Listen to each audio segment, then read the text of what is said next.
Assalamualaikum warahmatullahi wabarakatuh. Perkenalkan, saya Eki Sulna Sulastri dari jurusan Psikologi Pendidikan dan Bimbingan Universitas Negeri Makassar. Nah, baiklah teman-teman, pada video kali ini saya akan sedikit menjelaskan tentang cara berkomunikasi yang efektif. Nah, di dalam keseharian seseorang tentunya pernah melakukan yang namanya berkomunikasi dengan orang lain. Nah, perlu kita ketahui juga bahwa komunikasi adalah suatu aktivitas yang harus dilakukan. Karena pada dasarnya manusia adalah makhluk individu atau makhluk sosial yang selalu ingin berkomunikasi dan berhubungan dengan orang lain. Maka dari itu perlu yang ada namanya berkomunikasi yang efektif untuk menunjang yang baik dengan orang lain. Nah, di dalam komunikasi yang efektif, komunikasi kita berjalan secara efektif manakala beberapa aturan atau kaidah itu diikuti. Jadi, ada beberapa aturan atau kaidah untuk menunjang berhasilnya komunikasi secara efektif. Di sini saya akan menjelaskan 5 poin. Yang pertama yaitu adalah komunikator menghargai setiap individu maupun kelompok yang dijadikan sebagai sasaran.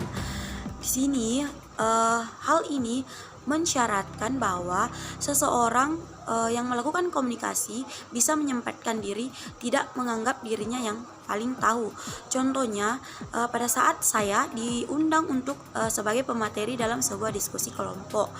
Nah, di sini saya tidak membuka sesi pertanyaan karena menganggap apa yang saya sampaikan sudah sangat benar dan jelas.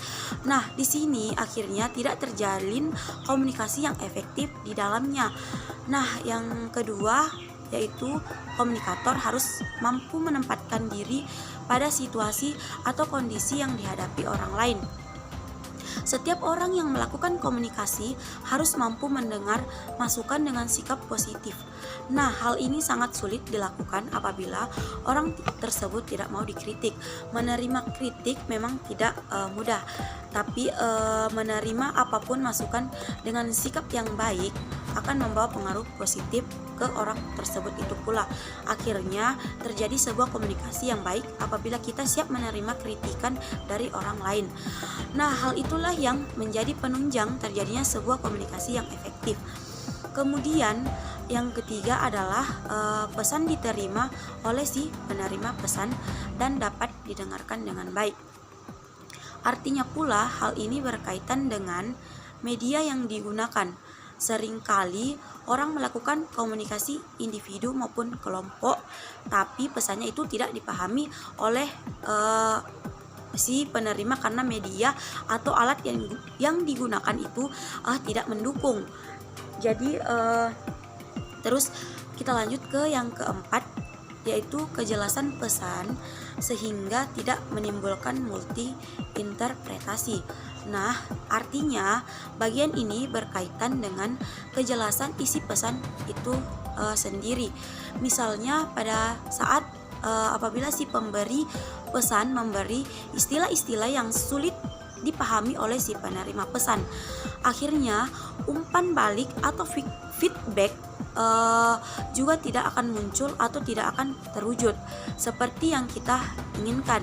Jadi demikian juga apabila si pemberi pesan tidak jelas dalam menyampaikan pesan dan kemudian bahasanya tidak sesuai dengan latar belakang si penerima pesan, maka akan muncul berbagai interpretasi. Akhirnya si pesan juga bergeser, kemudian tidak mencapai tujuannya, karena jangan sampai pesan yang kita sampaikan tidak dipahami oleh si penerima pesan. Nah, kemudian kita ke poin yang kelima, yaitu dalam komunikasi yang efektif adalah yang berkaitan dengan sikap kita yang harus sangat rendah hati dan mau mendengar masukan dari orang lain.